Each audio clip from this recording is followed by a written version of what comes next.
पाहायचं ते बघून. आम्ही काही मूषकाच्या घरी जन्माला आलो नाही, आम्ही वाघाच्या घरी जन्माला आलो आणि सिंहाची सहचरी म्हणून जगत आहोत. अशा शब्दात राजमाता जिजाऊ यांचे वर्णन केले जाते. जाधव घराण्याचं वैशिष्ट्य सांगताना जेव्हा राणू अक्का आणि छत्रपती संभाजी महाराज मोगलाईत गेले होते, तेव्हा एका न्यायनिवाड्यामध्ये राणू अक्का ह्या छत्रपती संभाजी महाराजांमुळे मोगलाईत गेल्या असं छत्रपती संभाजी महाराजांवरती आरोप झाला होता. तेव्हा राणू अक्कांचे पती म्हणतात की आमचं जाधव घराणं म्हणजे काय, म्हणजे कोणा एरेगेरेचा घराणा नाही, आमच्या घराण्यातली स्त्री 10 वाघांना एकटी फाडू शकते म्हणजे आमचं जाधव घराणं. आमची बायको काय खालच्या आळीतली आरू किंवा वरच्या आळीतली पारू नाही, ती छत्रपतीची लेक आहे, ती स्वराज्याच्या छत्रपतीची लेक आहे, ती वाघाची लेक आहे म्हणजे ती वाघीण आहे. आणि आमची लेक ही मोगलाईतच, आमची बायको ही मोगलाईतच राहणार आणि स्वराज्याच्या छत्रपतींना माघारी घेऊन येणार. अशा या जाधव घराण्याचे वर्णन राणू अक्कांचे पती करतात आणि त्या जाधव घराण्यात जन्म घेतला तो माँसाहेब जिजाऊंनी. मित्रांनो, जाधव घराणं हे पराक्रमाची गाथा.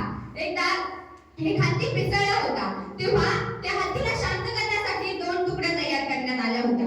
एक होती जाधवांची आणि दुसरी होती भोसल्याची. जाधवांचे नेतृत्व करत होते दत्ताजी जाधव आणि भोसल्याचे नेतृत्व करत होते संभाजी भोसले. तेव्हा दत्ताजी जाधवांकडून एक वार झाला तो संभाजी भोसल्यांवरती. संभाजी भोसले गतप्राण झाले. संभाजी भोसलेचा मृत्यूचा बदला घेण्यासाठी शहाजी राजे पुढे आले. शहाजी राजांनी एक वार केला तो दत्ताजी जाधवांवरती. दत्ताजी जाधवही ठार झाले. तेव्हा जाधवांची माणसं रडत होती की दत्ताजी जाधव गेले म्हणून, भोसलेची माणसं रडत होती की संभाजी भोसले गेले म्हणून. पण माँसाहेबांनी रडावं कोणासाठी? माँसाहेब जिजाऊंनी रडावं कोणासाठी? त्या रडत होत्या ती या स्वराज्यासाठी, ते रडत होत्या ते या स्वराज्यासाठी. त्या भवानी मातेच्या दरबारात गेल्या आणि मातेला म्हणाल्या, माते मला एक असा पुत्र दे जो स्वराज्य निर्माण करेल. माते मला एक असा पुत्र दे जो रयतेचे आणि शेतकऱ्यांचे राज्य आणेल. आणि 19 फेब्रुवारी 1630 रोजी माँसाहेब जिजाऊंच्या पोटी एक वाघ जन्मला. त्याचं नाव होतं छत्रपती शिवाजी महाराज. छत्रपती ही पदवी जेव्हा छत्रपती शिवाजी महाराजांनी तोरणागडाला स्वराज्याचं तोरण बांधलं आणि राज्याभिषेक सोहळा झाला, त्या दिवशी छत्रपती ही पदवी अस्तित्वात आली. त्याच्या आधी छत्रपती ही पदवी अस्तित्वात नव्हती. म्हणजे छत्रपती शहाजी राजाच्या भावांना छत्रपती ही पदवी कधी मिळाली नव्हती. ही पदवी मिळाली नव्हती. छत्रपती शिवाजी महाराजांपासून छत्रपती ही पदवी निर्माण झाली. छत्रपती फक्त दोनच झाले. एक छत्रपती शिवाजी महाराज आणि दुसरे छत्रपती संभाजी महाराज. छत्रपतींचे मुलगा छत्रपती शिवाजी महाराजांचा मुलगा म्हणजे छत्रपती संभाजी महाराज. पुढे ही पदवी राजाराम महाराजांनाही मिळाली. ही पदवी राजाराम महाराजांनाही मिळाली.